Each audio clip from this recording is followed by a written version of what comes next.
Estudo do Apocalipse. Abra sua Bíblia, Apocalipse capítulo 9, versículo 13, quando fala da sexta trombeta de juízo. E diz assim: o sexto anjo tocou a trombeta e ouviu uma voz procedente dos quatro ângulos do altar de ouro que se encontra na presença de Deus, dizendo ao sexto anjo, o mesmo que tem a trombeta: solta os quatro anjos que se encontram atados junto ao grande rio Eufrates. Foram então soltos os quatro anjos que se achavam preparados para a hora, o dia, o mês e o ano, para que matassem a terça parte dos homens. Vamos agora entender esse prenúncio do grande desastre, da grande catástrofe que irá acontecer com o evento da sexta trombeta de juízo. O apóstolo João, então, descreve que quando o anjo tocou a sua trombeta, o sexto anjo tocou a sua trombeta, então ele ouviu uma voz procedente dos quatro ângulos do altar, o altar que estava na presença de Deus. É interessante a gente compreender isso, porque quando João fala que ele ouviu uma voz procedente dos quatro ângulos do altar de ouro que se encontra na presença de Deus, então é alguma coisa assim extraordinária, alguma coisa assim fantástica, é alguma coisa assim incrível, é um juízo de muita aflição, de muita dor. É um juízo que vai impor um sofrimento ainda maior do que já foi feito até então. Porque ele ouve uma voz dos quatro ângulos do altar de ouro que se encontra na presença de Deus, dizendo ao sexto anjo, o mesmo que tem a trombeta, solta os quatro anjos. Quer dizer, existem já quatro anjos preparados junto ao grande rio Eufrates. O que quer dizer o grande rio Eufrates? O rio Eufrates é a fronteira do norte de Israel, ou melhor, a proteção natural da fronteira de Israel de outrora. Ele, o rio Eufrates, protegia o povo de Israel. Em outras palavras, o rio Eufrates representa aqui a proteção do povo de Deus no passado. E esse rio Eufrates, ele tem muito a ver com tudo o que vai acontecer nesse mundo. Porque o rio Eufrates era uma fronteira protetora de Israel e tem um profundo, importante significado profético. Pois lá no Eufrates, o diabo realizou o seu primeiro ataque ao homem. Exatamente lá. Lá estava o jardim do Éden. Aí você já pode entender por que o rio Eufrates. O Eufrates nasce na Turquia, depois ele passa pela Síria, e depois pelo Iraque, e finalmente desemboca no Golfo Pérsico. Ora, todos nós sabemos que a Palestina, esse lugar, é realmente o lugar onde as atenções de todo o mundo estão voltadas atualmente. Aliás, sempre esteve, desde que Israel se constituiu uma nação, ou reconstituiu-se uma nação. Bem, não é, portanto, por acaso que atualmente o mundo todo tem os seus olhos voltados para o Golfo Pérsico, porque nós temos o maior manancial de petróleo do mundo. Então, junto também do Eufrates, foi cometido o primeiro assassinato. Você se lembra de Caim, quando matou o seu irmão Abel. Ele matou o seu irmão Abel por causa de quê?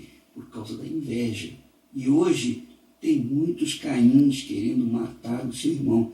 Aliás, eu gostaria até de fazer um breve intervalo aqui com respeito a esse assunto, porque, na verdade, quando você vê um irmão caído, prostrado, desanimado, quando você vê, quer dizer, uma pessoa que foi outrora abençoada, que foi outrora muito usada por Deus e hoje marginalizada por causa do seu egoísmo ou por um problema qualquer que ele teve com Deus, orgulho, sei lá. Então, o que acontece?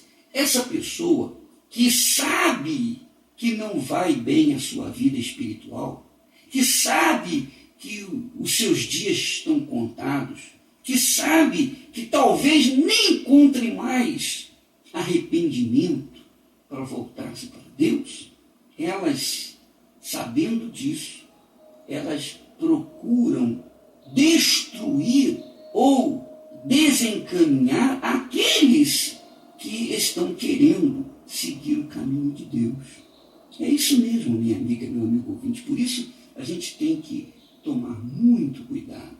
Muito cuidado. Eu me lembro, logo nos meus primeiros anos de nascido de Deus, eu encontrei muitos falsos irmãos, muitas pessoas que, com seus testemunhos terríveis, tentaram corromper o meu coração. Mas eu estava fundamentado na palavra de Deus, e a palavra de Deus diz que a árvore que o Senhor não plantou não vai dar fruto. Na realidade, ele falou: a árvore que meu pai plantou, Jesus falou: a árvore que meu pai plantou, ninguém poderá arrancá-la. E essa vai dar fruto, muito fruto. Em outras palavras, aqui não foi plantada por Deus, então essa vai ser destruída. Ora, tem muitas pessoas que têm o espírito de Caim, que já estão destruídas, mas querem levar outras pessoas consigo. É igual o diabo. O diabo, ele sabe que os dias dele estão contados. Ele sabe que um dia, cedo ou tarde, ele vai ser lançado no lago do fogo, enxofre, que arde dia e noite, quer dizer, eternamente. E com ele, os seus anjos, os seus demônios. E com os seus demônios também aqueles que rejeitaram o Senhor Jesus, aqueles que têm procurado mais satisfazer a si mesmo do que propriamente a Deus, aqueles que são os falsos convertidos, ou melhor, os convencidos à fé cristã e não convertidos à fé cristã, que não nasceram de Deus, nasceram da carne, nasceram da vontade da carne, e por isso mesmo essas pessoas estão obstruindo o caminho daqueles que querem chegar. Ora, foi isso que aconteceu com Caim. Caim, ele ofereceu a Deus uma oferta também. E Abel ofereceu uma oferta melhor do que a de Caim. Ora, Caim, por causa da sua inveja, por causa do seu espírito, seu coração cheio de orgulho, não aceitou aquele fato e matou o seu irmão. Pois é, existem muitos Caíns nesse mundo, muitos Caíns que são os verdadeiros joios no meio do trigo. O trigo não é muita coisa, infelizmente, desgraçadamente. Mas o pouco de trigo que existe nesse mundo, ainda assim, esse pouco está sendo cerceado pelo joio que o diabo tem semeado no meio do povo de Deus. Então você deve tomar muito cuidado com a sua fé.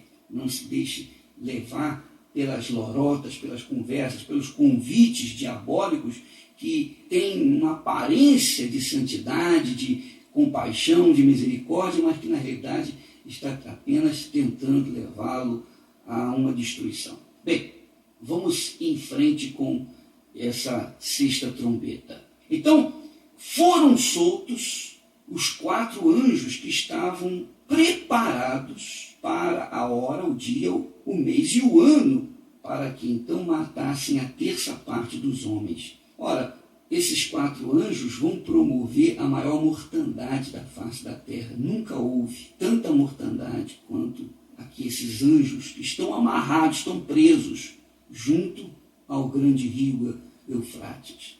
No versículo 16 diz assim: o número dos exércitos da cavalaria era de 20 mil vezes 10 milhares, ou seja, 200 milhões de cavaleiros. Disse João, ouvi o seu número. Assim, nesta visão, contemplei que os cavalos e os seus cavaleiros, quer dizer, os 200 milhões de cavalos e cavaleiros, tinham couraças cor de fogo, de jacinto e de enxofre. Ora, essas cores, elas certamente que têm um sentido, um significado. Cor de fogo, jacinto e enxofre. Elas significam morte, destruição, caos. Elas significam catástrofes. As cabeças dos cavalos eram como cabeças de leões, e de suas bocas saía fogo, fumaça e enxofre. Quer dizer, da boca dos cavalos saíam fogo, fumaça e enxofre. Esses três elementos significam o quê? Guerra. Né? Não são os canhões que vomitam fogo, vomitam fumaça, vomitam enxofre, vomitam morte, vomitam destruição? Pois bem, as armas nucleares, as armas atômicas, as armas que hoje eles têm, né, guardadas as 7 chaves, já são capazes de destruir a Terra. Pois bem, essas armas serão utilizadas. Porém, somente a terça parte da humanidade será morta através dessas armas. Agora, o pior não é a mortandade com essas armas, não. O pior é que não terão salvação. Não terão salvação, porque os que forem sendo salvos, os que durante a grande tribulação estiverem sendo salvos, eles vão ser logo executados, decapitados, tendo em vista que o anticristo não vai deixá-los sobreviver. Hoje a gente tem condições de pregar o evangelho, de proclamar a nossa fé. Ainda que as pessoas não aceitem, a gente tem condições, tem até liberdade de pregar o evangelho. Mas, naqueles dias, não, você não vai ter liberdade nem de ser cristão, se você viver até lá, se você ficar por lá, se você não for arrebatado. Porque com a conversão da pessoa também haverá, logo em seguida, a execução. Ela será decapitada, porque será identificada, uma vez que ela vai tendo a marca da besta na testa ou na mão direita, ela vai ser identificada. Uma vez que a pessoa que não for marcada, não tiver a marca da besta na testa ou na mão, ela não vai poder comprar, vender, fazer nada. Então, como é que a pessoa vai poder viver sem poder comprar, vender essas coisas, sem poder comercializar? O fato é que, nesse tempo, as pessoas que se converterem também não vão aceitar a marca da besta, porque já sabem, se receber a marca da besta, não vão ter direito à vida eterna. Então, elas vão ser logo identificadas e executadas diante das outras pessoas. Então, nós teremos aí uma situação muitíssimo desagradável. Porém, minha amiga e meu amigo ouvinte, é preciso que se tome cuidado para que, logo no arrebatamento, você também possa ir conosco. Estudo do Apocalipse. Então, no versículo 18, capítulo 9, 18 de Apocalipse, diz assim: por meio destes 3 flagelos, a saber, pelo fogo, pela fumaça e pelo enxofre que saíam das suas bocas, foi morta a terça parte dos homens, pois a força dos cavalos estava nas suas bocas e nas suas caudas, porquanto as suas caudas se pareciam com serpentes, e tinham cabeças, e com elas causavam dano.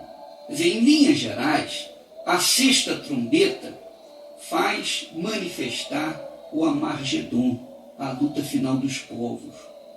Em linhas gerais, a 6ª trombeta mostra a 3ª grande guerra mundial, quando a terça parte da humanidade serão mortas. Agora, mesmo em meio a toda essa destruição, essa catástrofe, no versículo 20 diz assim: os outros homens, aqueles que não foram mortos por estes flagelos, não se arrependeram das obras das suas mãos, deixando de adorar os demônios e os ídolos de ouro, de prata, de cobre, de pedra e de pau, que nem podem ver, nem ouvir, nem falar, nem andar, nem ainda se arrependeram dos seus assassínios, nem das suas feitiçarias, nem da sua prostituição, nem dos seus furtos. Ora, Deus, então, dá a chance para que as pessoas se arrependam.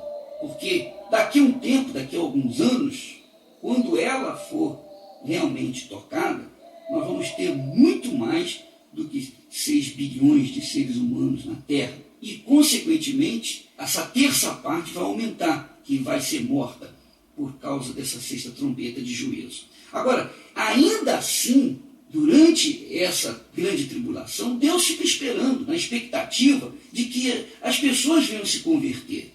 Mas aqui, no versículo 20, nós verificamos que nem assim os homens se converterão. Nem mesmo vendo toda a catástrofe, eles vão se arrepender, eles vão se converter. Pois diz assim, os outros homens, aqui homens quer dizer homens, mulheres, crianças, enfim, toda a humanidade. Aqueles que não foram mortos por esses flagelos, não se arrependeram das obras das suas mãos, deixando de adorar os demônios e os ídolos de ouro, de prata, de cobre, de pedra e de metal, que nem podem ver, nem ouvir, nem andar. Veja, os homens continuarão adorando os demônios. O bispo, mas isso é possível? Adoração a demônio é o que mais existe nesse mundo. O que mais existe nesse mundo? Quantas pessoas estão aí nas encruzilhadas fazendo ofertas? Quantas são as pessoas que vivem até sacrificar crianças para agradar os demônios? Quantas são as pessoas que têm feito tanta maldade, tanta perversidade? Por causa de quê? Por causa justamente da falta de arrependimento, a falta de comunhão com Deus. Mas nessa época da sexta trombeta de juízo, os homens não vão se arrepender, mesmo vendo tanta gente morrer, eles não vão se arrepender.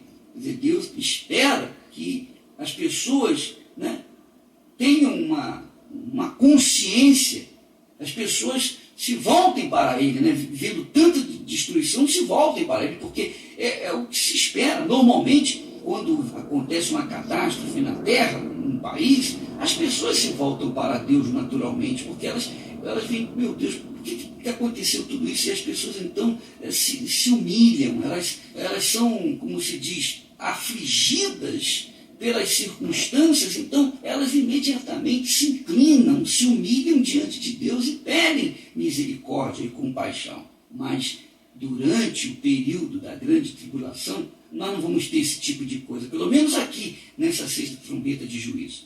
Pois as pessoas não deixarão de adorar os demônios e os ídolos de ouro, de prata, de cobre, de pedra e de pau, que nem podem ver, nem ouvir, nem andar, nem ainda se arrependeram dos seus assassinos. Quer dizer, os homens vão continuar adorando os ídolos de pau, de pedra, de metal, de ouro. Tudo isso é abominação a Deus. Deus abomina essa coisa. Aliás, isso é um pecado capital. Olha, uma adoração a um ídolo é mais pecaminoso do que um assassinato, do que um roubo, do que um adultério, do que outra coisa qualquer.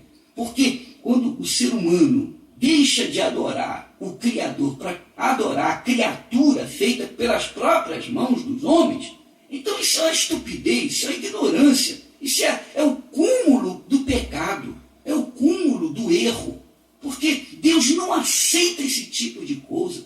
Eu me lembro que lá no Velho Testamento, quando o povo de Israel entrava numa cidade, ele era obrigado a destruir todos, matar todos, para não deixar raízes da idolatria que aquele povo tinha. Porque Deus abomina a idolatria.